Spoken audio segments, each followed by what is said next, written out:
well, because, I mean, otherwise there wouldn't be so many people believing in him. Well, I don't read my Bible, because I don't think there's a lot of help in it, really. And I don't go to church unless I feel sad, in which case I do. God's with us everywhere. When I look at the sky, look at that sky going on to infinity. Something far beyond me or any human being. Yes. A lot of gas, I think, is up there at the moment. Apart from the gas, I think there are... It says in the Bible that he knows all the stars by name. That speaks to me of God's great power and his great glory. And when I look at the small, intricate things of nature, it speaks to me of how God has taken care of even the smallest manifestations of creation.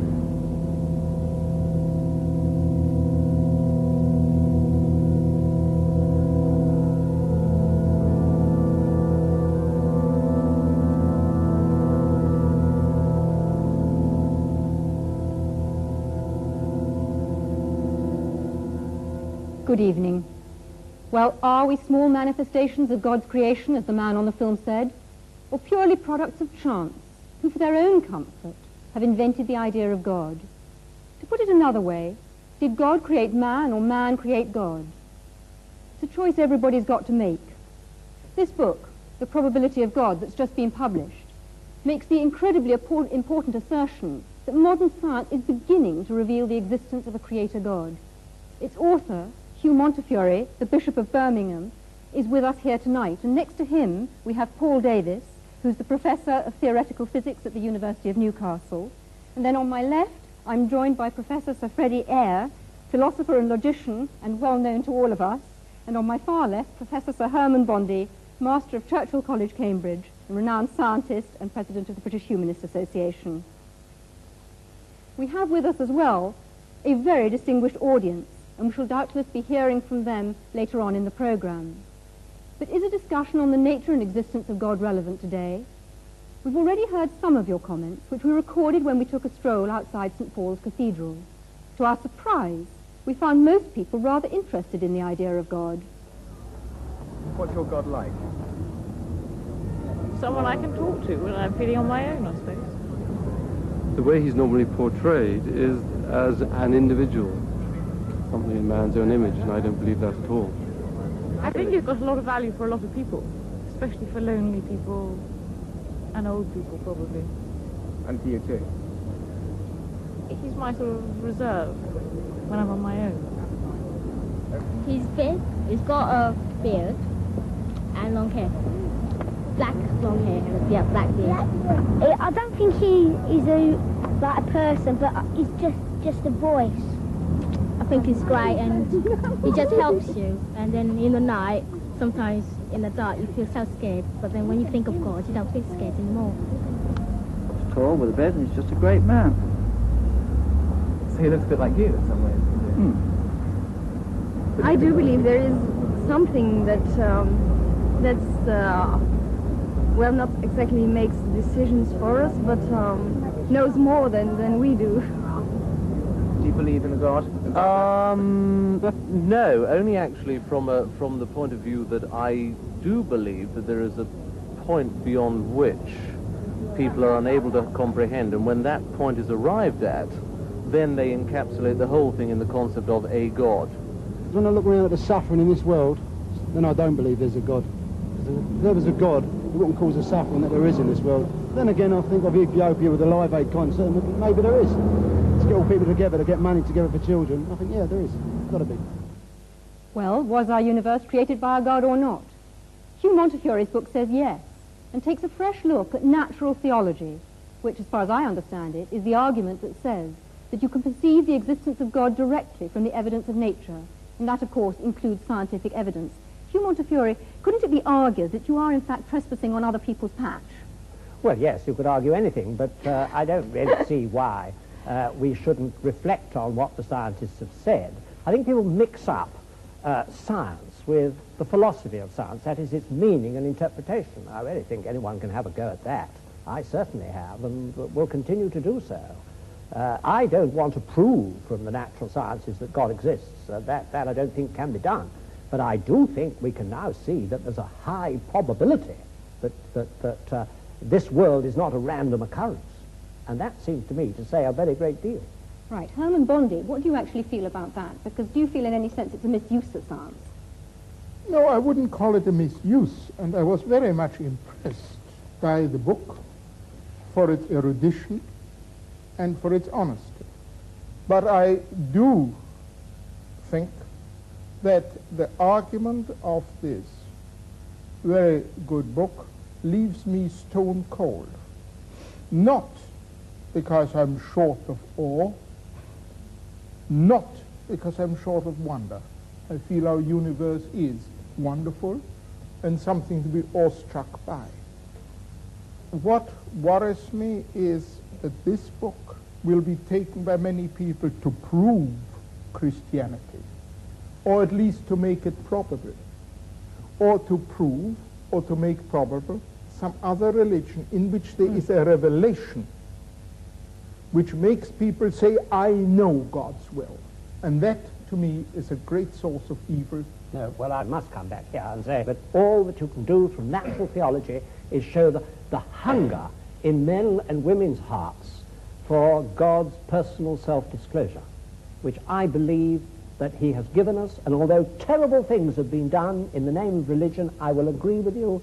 I also think that the most wonderful things have been done, and I'm always interested that people like you only mention the terrible things. Not only. Right.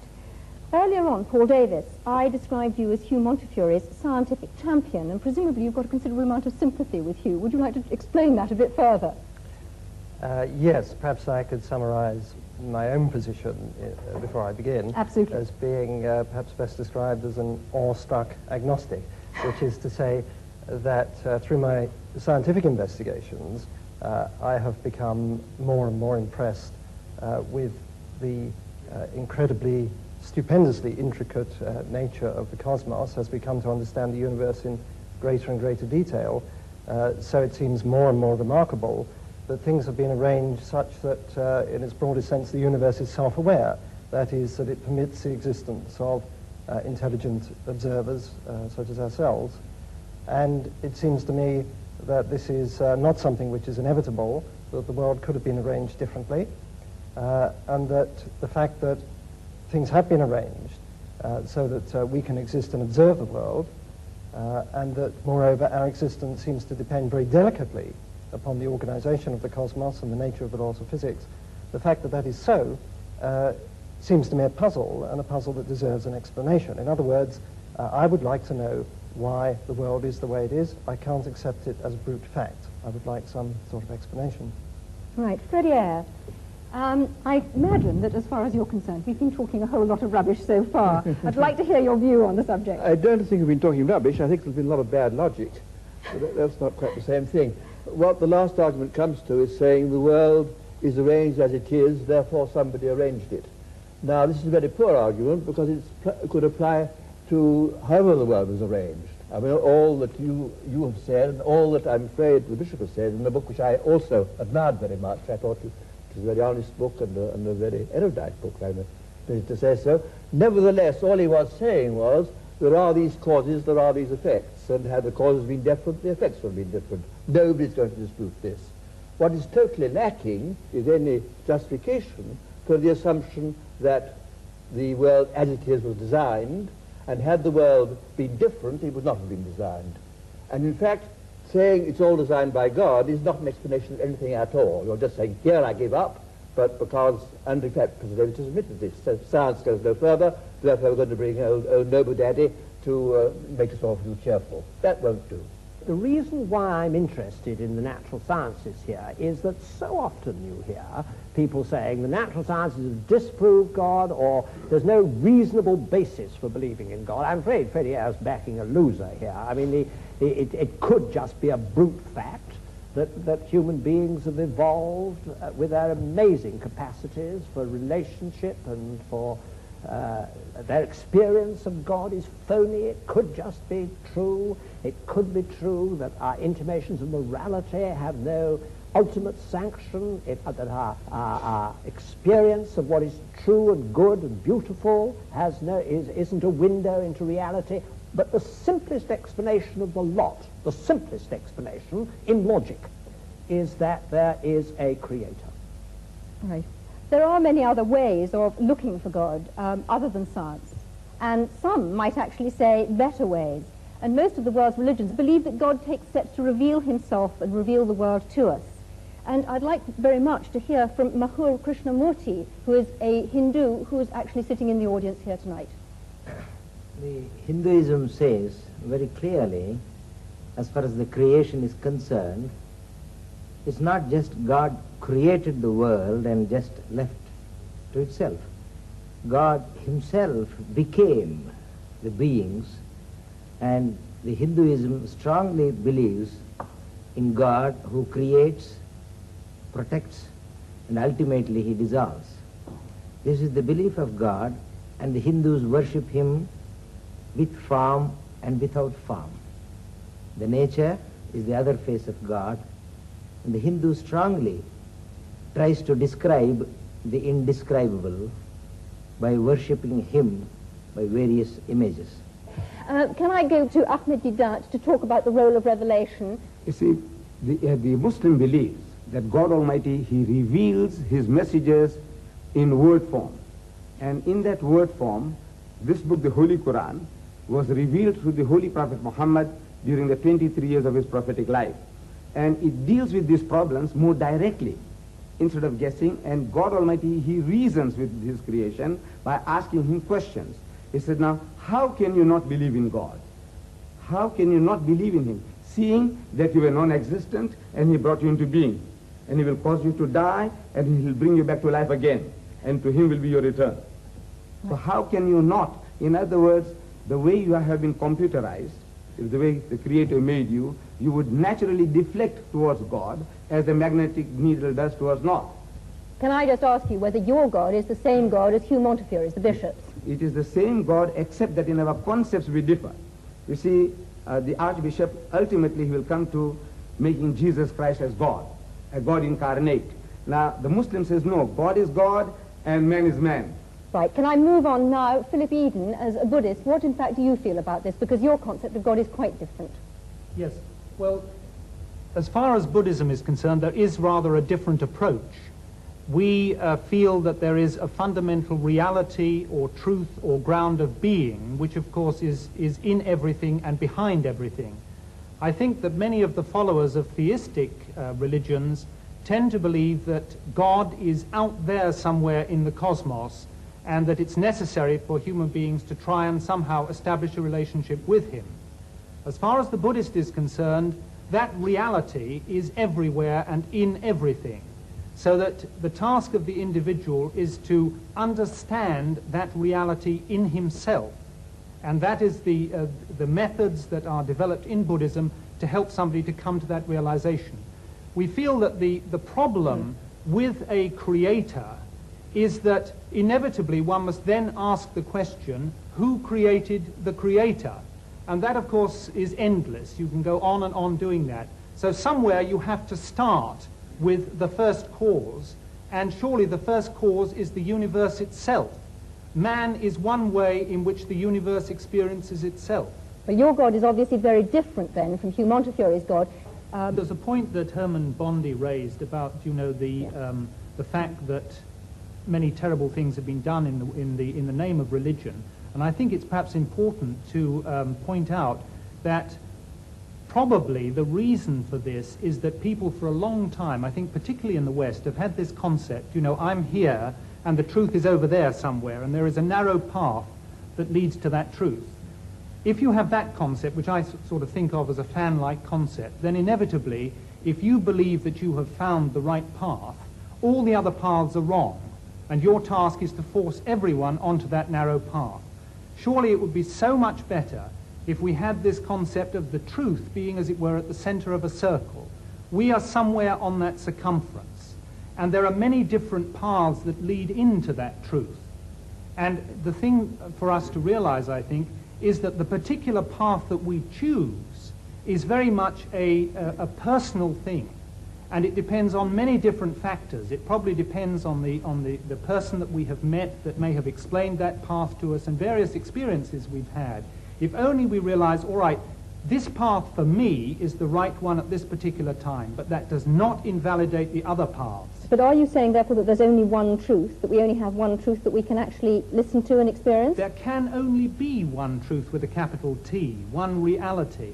And I think the point is that all the great religions have been trying inadequately in their own way to point man towards that truth. But for heaven's sake, don't let's have this idea that there is only this one wretched, narrow path and that all the others are wrong. All right, can I move the discussion on and say that we've dealt to some extent with Revelation, but other people who are believers, and Hugh Montefiore has, if you like, supporters who don't only argue from design, would say that it's much more about experience and not about either design or revelation at all. I hope he wouldn't. And the experience, not Hugh Montefiore, other people would. And the experience is God showing himself to us or us feeling him. And Eric Dell, you're an evangelist in the Church of England. Would you argue with that? I think I would a bit, yes. Because I do believe that you cannot prove God scientifically. Science can only deal with the material of this current universe. God is necessarily not of this universe. He's superior and outside of it. So consequently, you can't prove him scientifically or disprove him. But of course you want to go much further than that. If there's a God who made me, I want to know who he is. I want to know what he's like. And of course we Christians believe that he's actually done that, said it for us in the person of Christ. And we also believe that he's alive today and we can know him. So that's what we're here to say, and that anybody can actually say, go beyond just the evidence, whether it's for or against, and say, God, if you're really there, I want to know you because I'm prepared to know the truth, whatever it costs me. Right, Hugh Montefiore. I do actually think that religious experience is a very important pointer. And in my book, I say it's the convergence of, as I see it, science showing us we're not just random products, probably not just random products, and conscience, and experience. I mean, why is it that between 30 and 60% of people, even in this secular country, lay claim to some form of religious experience? Pretty out. And one point I'm continually making is that the postulation of God explains nothing whatsoever, because it is consistent with anything that happens. And of course it's consistent with people having religious experience, I mean, or not having it, or it's consistent with people who say consciousness is implanted. I mean, equally well you can say that sadism is implanted. I mean, whatever is, but you've got to explain in some way that it would have been otherwise if there had not been a creator. And this is what is totally missing, any kind of rational argument. Right. I actually wanted to bring up just something of the evidence that is within human experience of just the sheer business of significance. When I say to my wife, I love you, I mean something. I do not mean I, an accidental conglomeration of molecules from some antediluvian swamp, happen to feel a totally accidental attraction towards you, another totally accidental conglomeration, etc. I mean I love you. And if you say to me, but you're just an accident happening to another accident, something inside me says, that's not right. Now, that's not good scientific evidence, but it's human evidence. And I don't honestly think you can ignore it. It's part of humanity. And in the end, what it means is, I mean something because there is a meaning, and there's a meaner. I must protest against the previous speaker's grotesque misuse of the word accident. I have a wife too, and I love her very much. When I say that I love her, I don't accident. I don't believe that she came into the world uncaused any more than that I did, or my love doesn't have a cause, psychological cause. This levity in using these words shocks me. But Freddie, you do think that both you and your wife are the product of an ultimately meaningless process, don't you? If you mean that I don't think that our existence was planned by some supernatural being, yes. No, but meaningless. I do not accept the word meaningless. I do not think that my love for her is meaningless. I think my love for her has a very great deal of meaning. It's very intense. Has meaning for you, and but for no her, ultimate meaning. I don't know what ultimate meaning means here. I'm going to move on because, in fact, we've gone slightly off part of our subject and we haven't looked at other ways of experiencing God. Many people say that there is a different way, a much quieter way of experiencing God. Can we ask Sister Martina Hayden? I mean, I've listened with great interest to the arguments, and I couldn't help looking back over my own life. I mean, I found myself a Catholic, born in Catholic Ireland. I thought there was nothing else in the world. And my journey has been about finding out all the different aspects of the truth.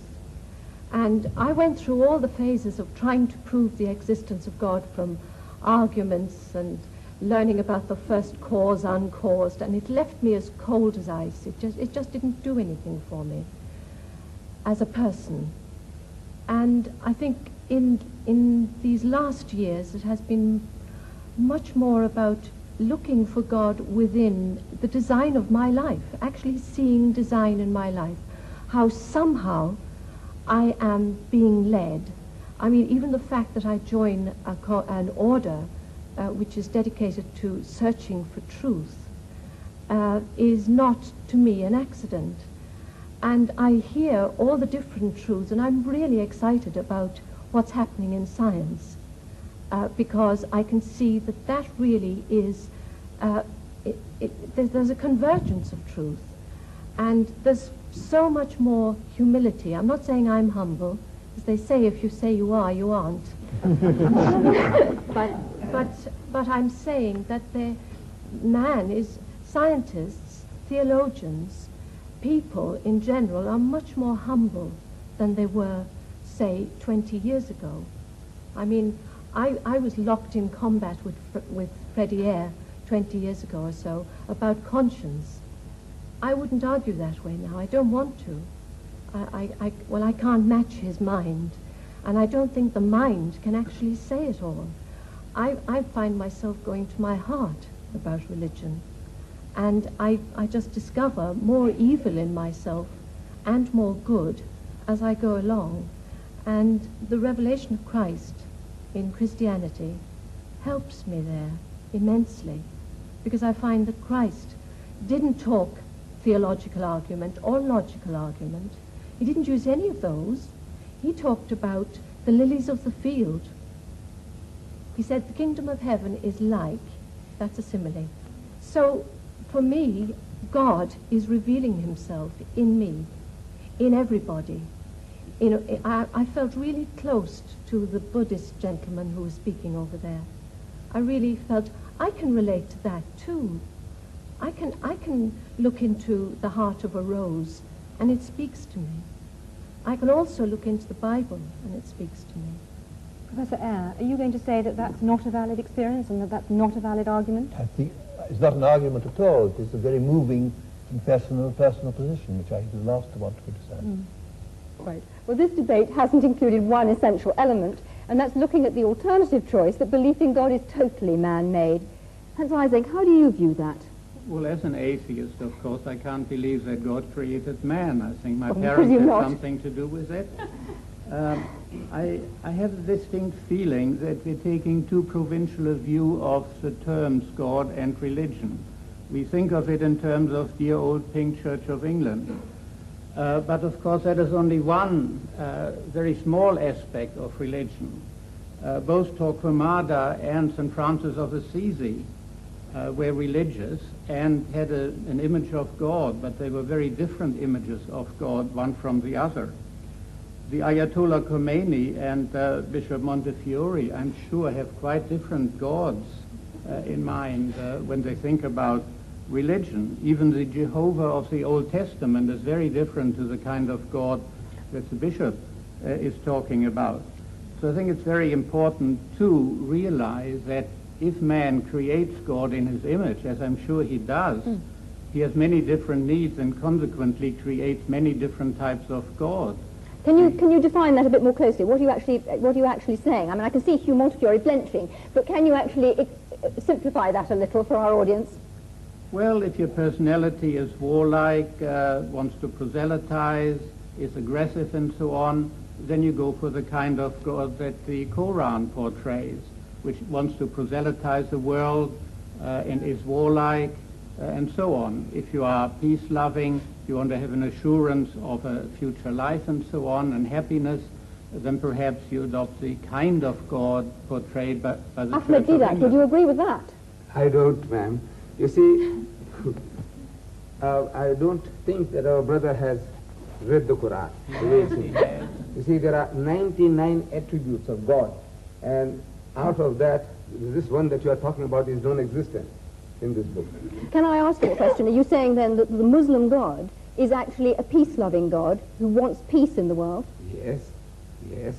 And he tells us that if somebody wars against you, you have a right to fight back, unlike turning the other cheek. What about the concept of the holy war, the jihad? Yes, that is a struggle for righteousness. For example, Britain, when she was under attack by Hitler, what you did was jihad. And we take our hat to you, to Winston Churchill, for, putting the spirit into your people. Now that is what is a defensive war. And you had to retaliate. Because if you didn't, if you just sat back, keeping Hitler at bay, it wouldn't have served the purpose. You have to attack. And in the state of nature, everyone has a right to do that. So Islam allows us to defend ourselves and to extend our hostilities to a reasonable amount of satisfaction and retaliation. All right, can I come back to Hans Eysenck, and perhaps you'd like to develop it a little further, because we've actually heard an exchange between the two of you, but would you like to come out on a little bit further about perhaps other religions and not only about Islam? Well, it's not so much a particular religion, because within each religion you have all sorts of different gods. As I was trying to say, that of Torquemada and that of Francis of Assisi are all Christian gods. They're entirely different. So man creates God in his own image, even within a given religion, and certainly between different religions. The God he needs will be a different God according to his own personal requirements and to the kind of society in which he lives. Our society is different to that of the time of the Crusades, and consequently we need a different kind of God. Can I ask you then about the role of conscience, and where does conscience come from? Well, psychological experiments on conscience have shown pretty conclusively that you can manipulate it and create it through a process of social learning, Pavlovian conditioning, and so on. It is something that is acquired through social influences, although there is also a strong genetic factor in it. In other words, altruism, the tendency to do good to others, is certainly, to some extent at least, genetically controlled, in the sense that if you look at identical and fraternal twins, there's a much higher correlation within the identical than within the fraternal groups. And the same is true of religion. I think that's a very important point, Professor that religious beliefs are in fact genetically controlled. Professor Eyre, where do you think conscience comes from? I entirely agree with the last speaker. I have no quarrel with that at all. Anybody in the general audience? Yes, in the front row. I'd like to throw out a definition that might be helpful to some people of the difference between religion and Christianity, because there's a distinct difference. Religion is largely man, by his own efforts, some of which have been demonstrated tonight, in terms of mental gymnastics, trying to get to God and looking at the most powerful thing, like the sun, and bowing to that. Christianity is God coming for man. And I was interested in Herman Bondi's remark that he's an anti-revelationist. If there's a God at all, there's no way we can know anything about him by guesswork, only that he should reveal himself to us, which he did in the person of Jesus Christ and became human Okay, but where evidence. does conscience come from? Conscience is given to us by God, and we are in the process of numbing it and pushing it down to suit our own purposes and interests, which is called selfishness. Other people in the audience, where does where does the conscience, where's the idea of conscience come from? Yes. I would say the conscience comes from the human soul. It's the human soul speaking out and crying out for release. Okay, it's not just fear. Do you not think that it's an animal fear, a fear of being found out? Yes, Daniel Rubinstein. I don't think it's a sort of fear of alienation, really, being cut off from the rest of the community. And I think perhaps that, for instance, that Live Aid event demonstrated a huge sense of community. Everybody wanting to join yes, in. Herman I Bondi, think- would you share that? Well, I certainly feel that we are basically herd animals, and that all herd animals must have feelings like conscience. Hugh Montfort, what do you feel? Well, I don't think conscience is to be equated with either wish fulfillment or going with the herd, because my conscience often forces me to stand out from the herd. I think it is the God-given means by which I have to act responsibly. And I think that is how it's evolved is something for the I don't understand it in animals. I look to the scientist, I look to the psychiatrist to see how it functions with the ego and the superego. I'm not talking about that. I'm talking about what it actually is. I think it's the God-given faculty by which we can behave responsibly, and it's not to be equated with things like utility or welfare or wish fulfillment or anything like that. I must protest against this assumption certain faculties are God-given as opposed to others. I disagreed, for example, with the musician when he talked about love. Indeed, I mean, love is a human emotion, but there's no particular reason to single that out as pointing to the existence of a supernatural being any more than the other human emotion. I mean, all human emotions are to be accounted for in the same sort of terms, in the kind of terms Professor Ising or one of his colleagues would account for them. And just to single out love is quite arbitrary. I mean, the assumption is that we are naturally egotistic, predatory, and so on, and that only because of some supernatural agency do we behave decently to one another. This is absolutely contrary to the facts. We have, in fact, as even David Hume pointed out, principle of sympathy, innate principle of sympathy, as well as an innate principle of egoism. And one no more needs a divine explanation than another. William Houghton. Look, let's get this straight. There is no reason on earth why we shouldn't go around acting like perfect pigs to all and sundry. There is no big Monty Python foot poised to come and squash us if we act badly. Yet, a lot of us do act well towards our fellow man. But why should we not? That was just the point that I was making. I was just protesting against your assumption that it's somehow natural for us to want to be decent to one another and unnatural to be decent to one another. What possible ground have you for that assumption? In this world today, my experience is that it strikes me that more people are being unreasonable to each other than are being reasonable. Well, in that case, you should be Manichaean and believe in the devil. If you're taking your deity as accounting for human attitudes, that's the way you should go. Well, totally illogical. But Professor Eyre, all other species are selfish, basically, aren't they? No. No. By no means. By no means. Go ahead. Herman Bondi. But I wasn't saying that our being herd animals means that everybody has to move with the herd. What I do mean to say that we are not solitary beings. We've got to have the faculty, as other animals live together, to get on in some fashion with each other. Tina Mehta. You just mentioned the devil with great aplomb. But the devil's best trick is to make man believe he does not exist. And I think that's what the problem is, that, you know, we are in a state of chaos suddenly instead of harmony.